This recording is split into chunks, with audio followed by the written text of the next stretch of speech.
We've all had that experience where there's that thing that we need to do, but we keep putting it off.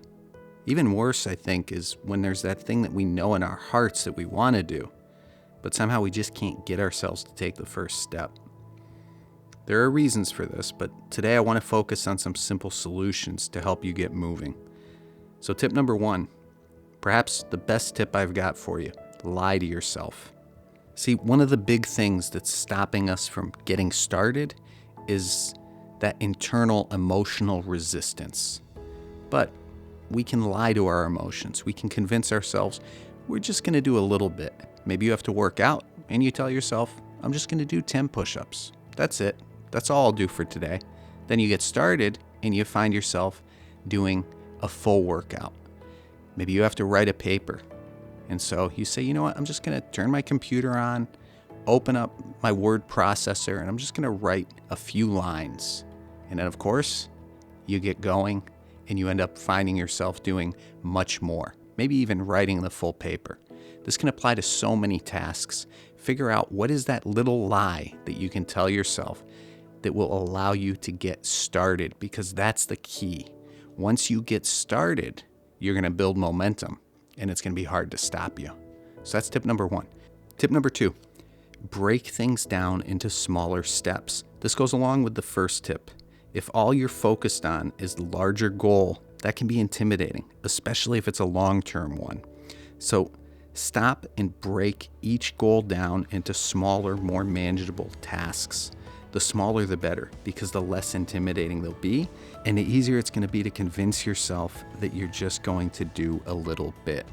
Tip number 3, make it fun. I can already see some of you rolling your eyes. There's plenty of things to procrastinate about doing in this life that just aren't fun to do. But how about this? Turn it into a challenge for yourself. And try to picture yourself having fun doing the task, or at the very least, picture the satisfaction that you'll have once it gets done. The more you're able to tie what you have to do to an enjoyable experience, the easier it's going to be to get yourself to start doing it. So I think you can see how all of these kind of fit together.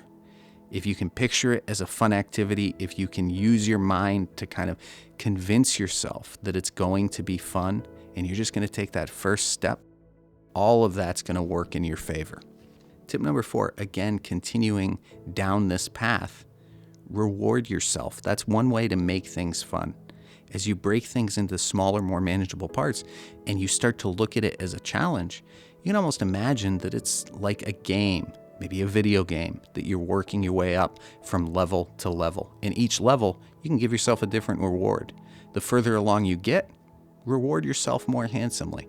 Maybe at the beginning, you get to go out, take a walk, or have one of your favorite snacks. Maybe you let yourself watch your favorite show.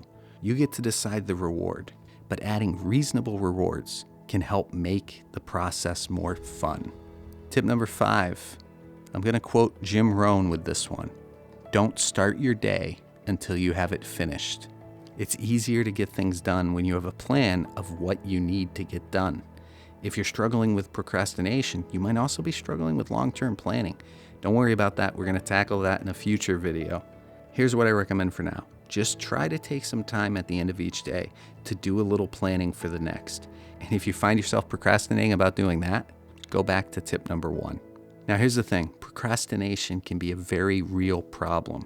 But if you've made it this far through the video, you have to give yourself credit because you're actively looking for a solution. You've really already taken the first step forward. Now, here's what I want you to do. Take out a piece of paper or just your phone and write down the thing that you've been putting off. Then underneath, start breaking that thing down into smaller steps that you can take to get it done.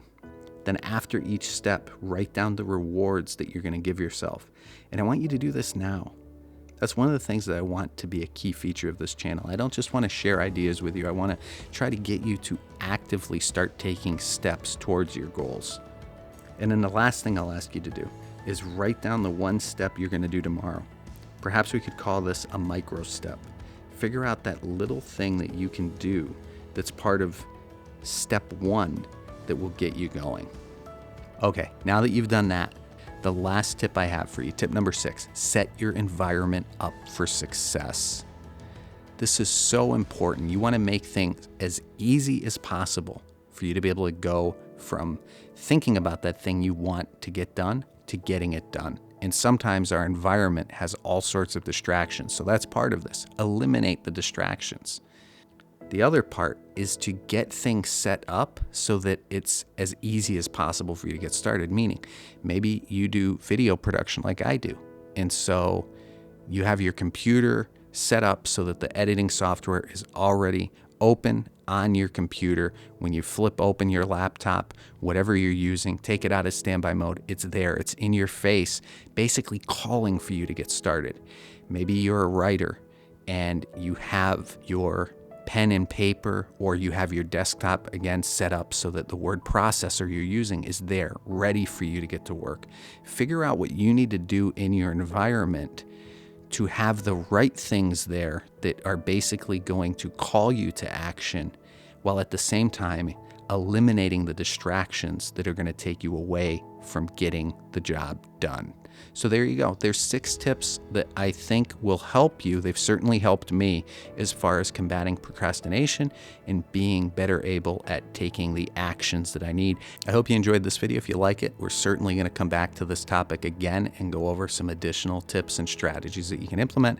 Coming up, we're also going to be talking about some lessons that you can learn from your childhood to help you moving forward with achieving your goals. We're going to look at lessons that you can learn from traffic. We're going to be talking about all sorts of different things that I think will help to get you in the right mindset where you're ready to tackle the tasks that you need to do to start making the changes that you want to make. So again, I hope you enjoyed, and I'll see you soon.